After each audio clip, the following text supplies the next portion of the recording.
Okay, I remember when I proposed to Dale that I would talk about the Bowtie engineering cyber risk method and MITRE's attack matrices, and look for some unifying messages that could come out of working with these two different methodologies and systems together, bring some different stakeholders together in the room. And so I went about and I set up a visual model for doing that, and it looked like this. And so, of course, we have MITRE's enterprise and ICS attack matrices framing the top and bottom of the diagram. And in the middle, we've got the engineering Bowtie cyber risk model, just graphically depicted with the pinch point over towards the right. That's the top event that causes impacts and damages, impacts and consequences. Now, what I did was I overlaid some horizontal lines on this model, and those simply represent typical networks in the owner's environment that are going to get compromised by a particular cyber activity. The first network that gets compromised and pivots to other networks. And then I went ahead and I started reading about some cyber incidents, and I picked the Locker-Goga incident that impacted Norsk Hydro, and I plotted that on this graphic to see what I could learn from it. And so that looked like this. And I'll go and zoom in and show you a couple examples of some learnings from this. So, first of all, I observed that there are repeating sets of tactics that are exercised as these threats evolve and move through an owner's network. And in particular, discovery, privilege collection, privilege escalation, lateral movement. These things are going to happen on the first network that's compromised, and ultimately similar tactics will be used as the pivot goes to other networks. But Brad Hagrad, I think you already knew that. So let's keep going and look at some other observations. So another thing I recognized was that although we tend to think of these frameworks as moving from left to right time-wise, of course in MITRE's matrices, these tactics don't actually get initiated or chosen from left to right necessarily. And so a good example is execution. And so execution is a tactic that defines the actual detonation of ransomware in the environment, which is the OT cyber top event causing impacts and consequences. But execution can also be the exploit that's first triggered, let's say, by a phishing email to establish a foothold in the owner's systems. And so even though we're using some of this model graphically to depict a timeline, MITRE's matrices really can't be used that way, which is just a recognized artifact of how that's put together. A couple other observations for Locker-Goga and Norsk Hydro. It turns out basically all of the alerts and events that were generated were mapped to the enterprise framework. And the first thing that's mapped to the ICS framework is actually the impacts and consequences after the malware detonation. And so I think intuitively this makes sense. We understand that these systems are mainly composed of IT-centric things with cyber-physical things at the ends. And so we might not see a lot of indicators in the ICS matrix unless it's a much more sophisticated ICS attack. But Carol, I know you knew that already. So let's talk about one other observation I have. A good learning from this exercise was actually, if you look at the diagram, I've got a few solid diagonal black lines.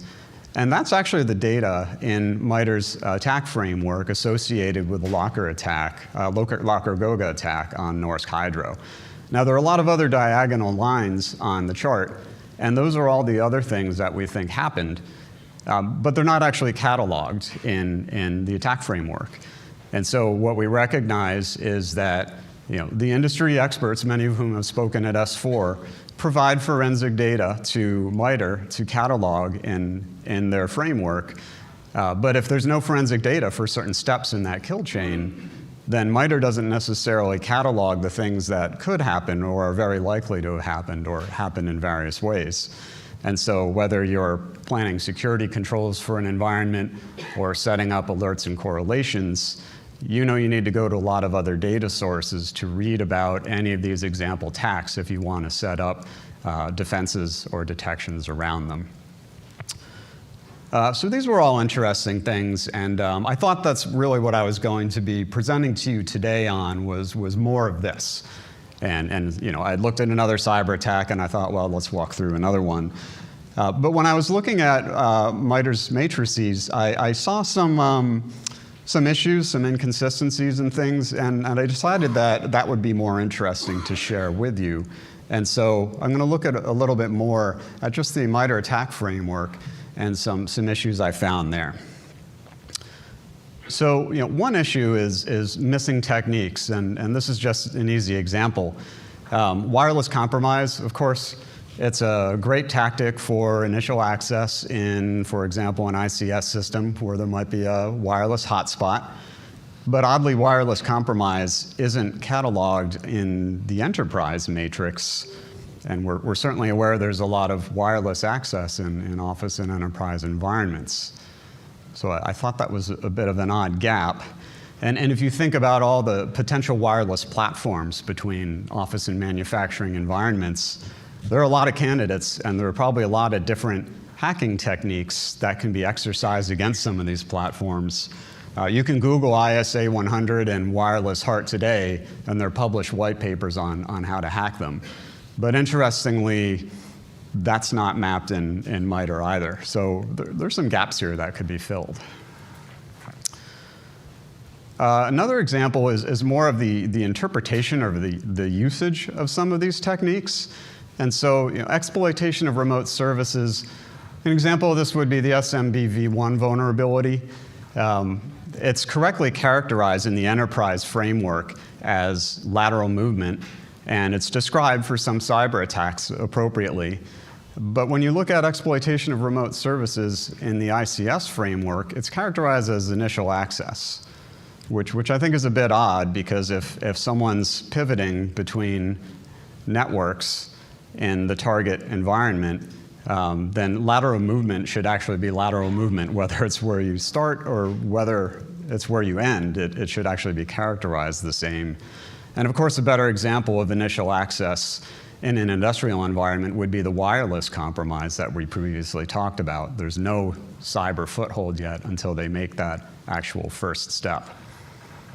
So I found that interesting. So there was another issue around taxonomy. Enterprise has this great list of platforms that the enterprise framework is focused on, right? Windows, Linux, network environments, containers, really solid list of different platforms. And as you look at one platform and another, sometimes there will be different technical techniques or sub-techniques that can be exercised against it. When you look at the ICS framework, it looks a bit different, and at first it looks familiar to ICS people. Historian, human-machine interface, PLCs, SIS controllers. But the problem is these two lists are not mutually exclusive. And so, you know, your data historians, your data acquisition servers, they're Windows machines, and that's over in the enterprise environment and the techniques applying to the enterprise environment. Let's not forget that, you know, commercially off the shelf today, a variety of industrial controllers can be running an industrial variant of Linux. Well, Linux is also listed on the enterprise framework, and so if someone has technical skills in leveraging, you know, exploits on a Linux platform, they can do that in the enterprise environment or the ICS environment. And similarly with, you know, IoT edge devices and slot-mounted, rack-mounted compute cards, you could be running partitions with Windows for IoT right on your ICS platform, or perhaps containers. Anyone who watched presentations from last year saw Brian's excellent presentation on the rising use of containers and microservices, particularly in the supervisory level of ICS. And so I just found it really hard to parse out the knowledge and follow cyber events as they evolve using these two frameworks separately. Now, MITRE does have a footnote about this. They say, hey, you know, some of these ICS attacks or techniques are cross-referenced with enterprise things, and that provides additional context. And that's true, but it's not really additional context. It's really that these things are mostly the same. They're living on the same platforms together. And so there seems to be a flaw in the way we're treating these two different knowledge domains, and maybe they're not really different knowledge domains. So we've talked about some shortcomings in the frameworks, and I'd like to propose a couple of fixes that maybe can shore things up. So first of all, I think an easy one is simply add some breadth and depth to the framework as it stands now. There are a lot of techniques that are not listed, that could be listed based upon common knowledge, such as wireless compromise in an enterprise environment, many others. One good example of this is actually in the ICS Matrix for wireless compromise. There's a solid description of what that means, and then there's some examples that are just kind of listed below for storytelling purposes. But those examples are actually candidates for sub-techniques, right? So joining a properly configured serial radio to Marucci-Shire's field SCADA network and causing a wastewater discharge, an unauthorized discharge, really should be a candidate for a sub-technique, something that's ID'd and numbered in MITRE's matrix and not simply a footnote with some storytelling. Similarly, for the boy who reconfigured an infrared wireless remote to tamper with municipal light rail. That sounds an awful lot like a sub-technique, but it's just buried in storytelling, and it deserves to be surfaced so that people can use it. So that's kind of some easy work. And then I've got one more suggestion for how we can enhance this tool. And that suggestion is, if these things are really not mutually exclusive and more alike than different, perhaps we should just consolidate the two tools, the enterprise framework and the ICS framework, into a single matrix. So why would we do that? First, so that we don't continue confusing ourselves with this somewhat artificial distinction, right? We all know IT-OT convergent isn't a talking point today. It was a talking point 10 years ago. It's already done, it's behind us. And of course, the attackers don't care, right? If they have certain skill sets and certain tools that they can exercise against systems and platforms, they're gonna use them in the enterprise environment, and they're gonna just as flexibly use them in the ICS environment. And so I suggest we combine these two. Let's see what that looks like. So first of all, I've got the ICS matrix in the red column, and I'll simply suggest to you that the first 9 tactics here look a lot like the enterprise tactics, and in fact, the techniques under them do as well. And the reason is that these first 9 tactics are basically all digital in nature. There's very little about them that's more ICS flavored or cyber physical. And so I think it's trivial to go ahead and consolidate the techniques under one framework. And so just one example. So for execution, command line interface, sure, there can be Unix or Linux shell execution in the enterprise domain. But if an ICS controller is running an industrial version of Linux, then you can have the same tactic or technique used against a different target. It's not that the technique is technically really different, it's just that the emphasis of what's being exploited, the subject of what's being exploited is different. And we can keep all of the ID numbers and sub-techniques that MITRE's catalog, so we're not losing the information. We're just combining things that are common.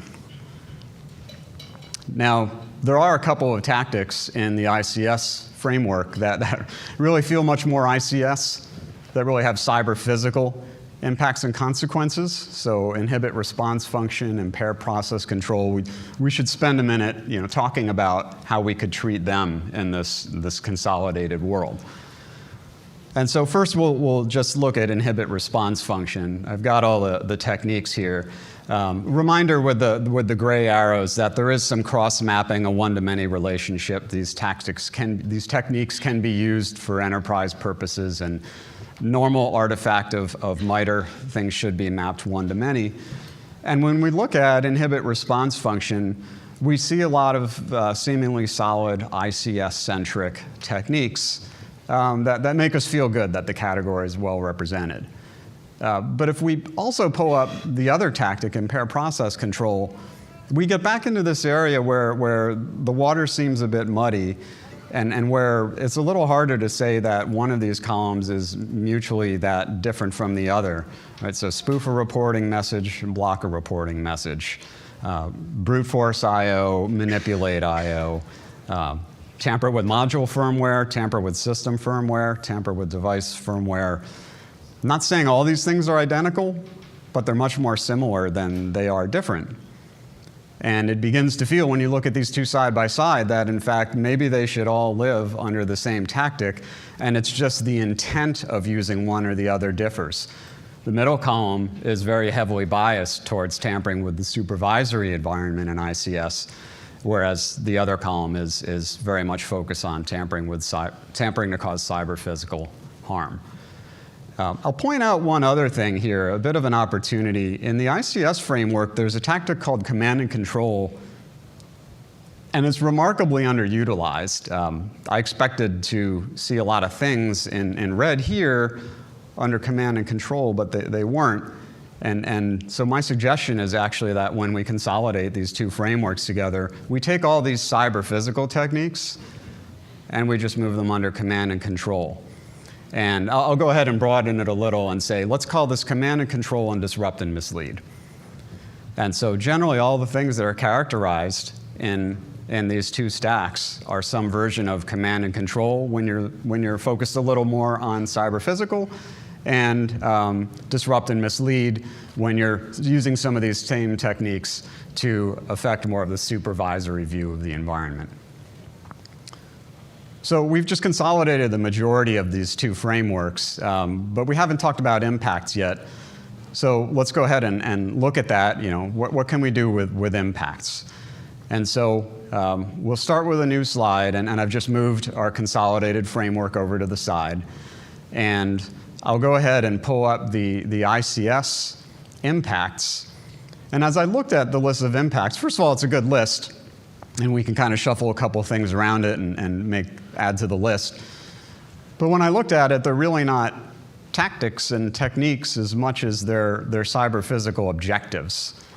And so you're choosing techniques to achieve cyber-physical objectives.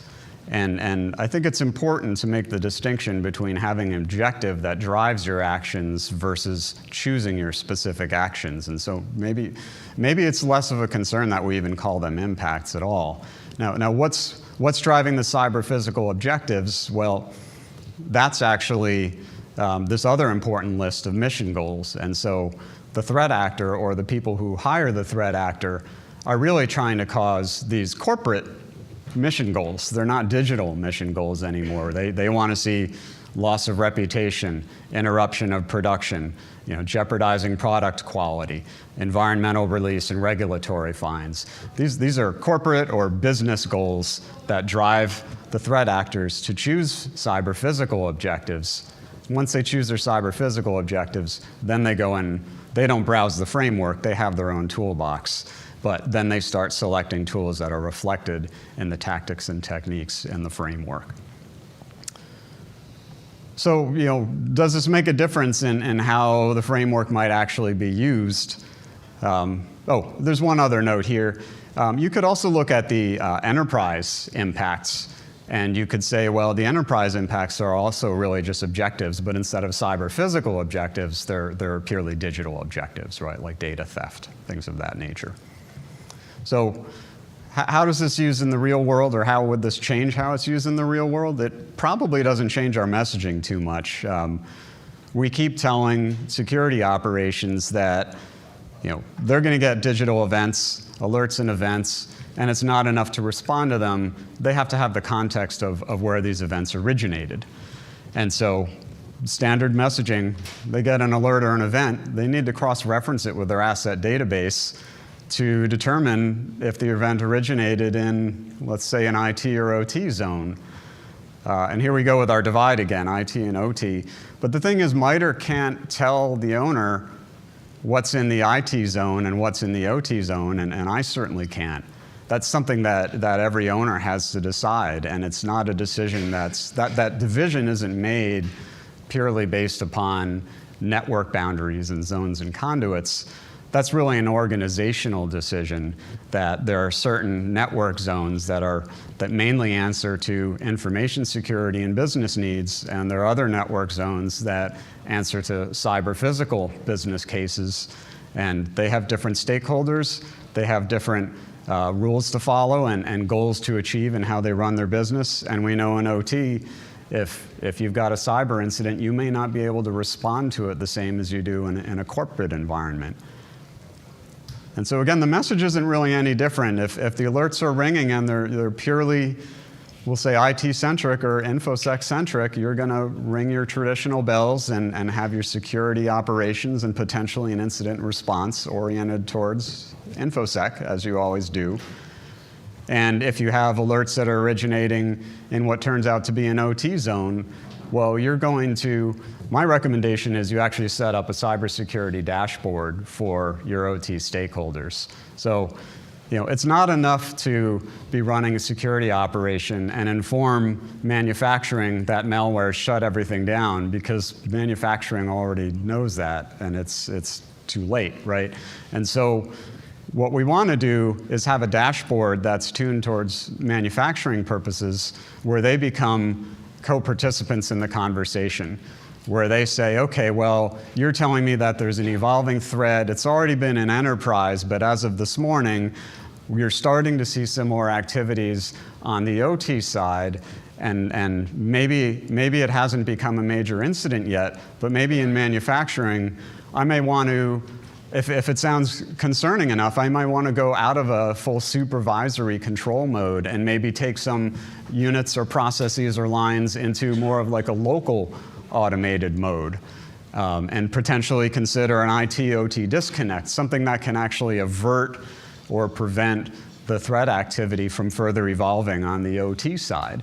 Or might consider going into, if the threat is evolving quickly, they might consider taking things out of automatic control mode and reverting to the types of manual control modes that groups like Norsk Hydro had to go back to when they lost all their supervisory manufacturing controls, right? They said they leaned on people's tribal knowledge from how these systems used to run, and they got through that event, and they weren't at full production capacity, but they sustained some production capacity.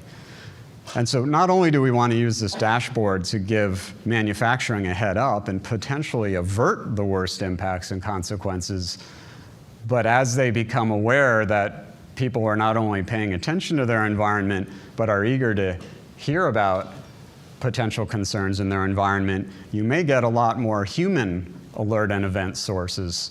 If people know that there's some evidence of potential threat activity, they're more likely to come to the SOC and say, you know what, I saw this behavior on my HMI or my data historian, and it's not consistent with how I expect that computer to run, and I can't explain it from an engineering standpoint. You actually encourage that two-way dialogue with the exact stakeholders that you're trying to engage at the same table and get into a security conversation. I've got a little bit of bonus content, so we'll just look at it here real quickly. There's one other thing I noticed in MITRE.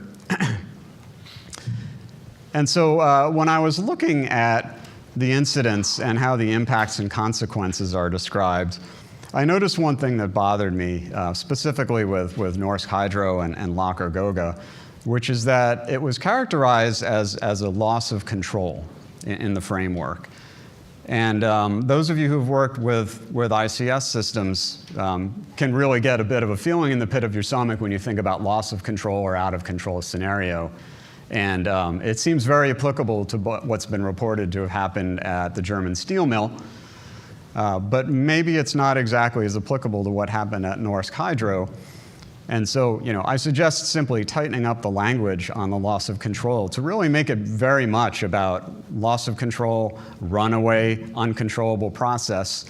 And what that does is it opens up an opportunity for us to create, a new objective or a new impact, depending upon how you want to call it, which is loss of remote or supervisory control or loss of monitoring capability. So Norsk Hydro stated that they could no longer monitor their manufacturing systems using their supervisory computing and applications, right? But they didn't lose control. They didn't report that anything went out of control. They maintained control in a reduced manner through their people and their processes. And I really think that we need an objective or an impact statement here to reflect that nuance so that manufacturing people can see that these matrices aren't general tools, but they're really tunes to the nuances in their environment. And there really is a difference between losing supervisory view versus loss of control and runaway process. So that's just a little value add. That's about all I've got today. So thanks very much for your time and for hanging out this late in the conference, and happy to take any questions here at the microphone.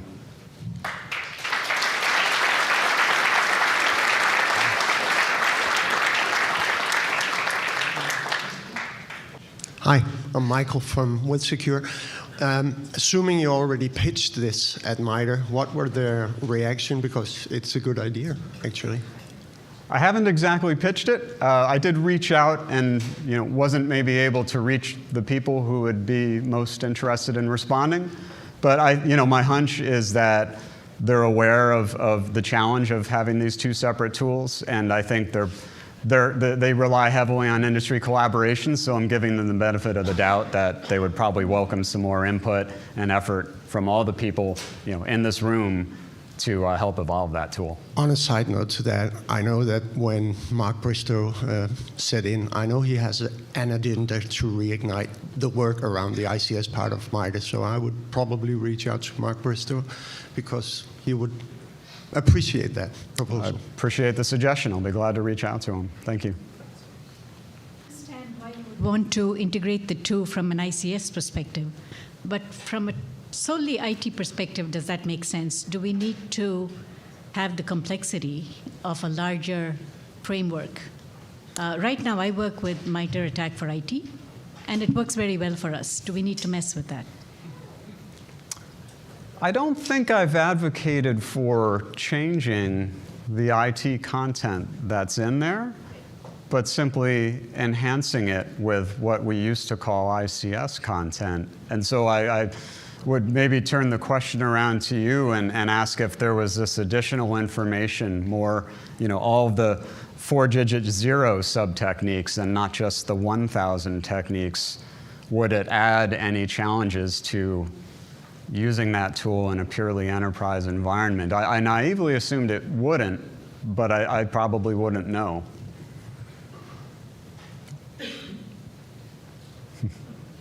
I don't know. I was just posing the question because, as it is, it's a pretty large framework. And by the time you go down to the techniques, the sub-techniques, and the examples, it takes a lot of time. So maybe they could color-code it or have a different numbering scheme where you don't have to look at the stuff you don't need to look at. Yeah, and the 0,000 versus 1,000 numbering scheme might be a simple way of putting a filter in to avert that kind of complexity.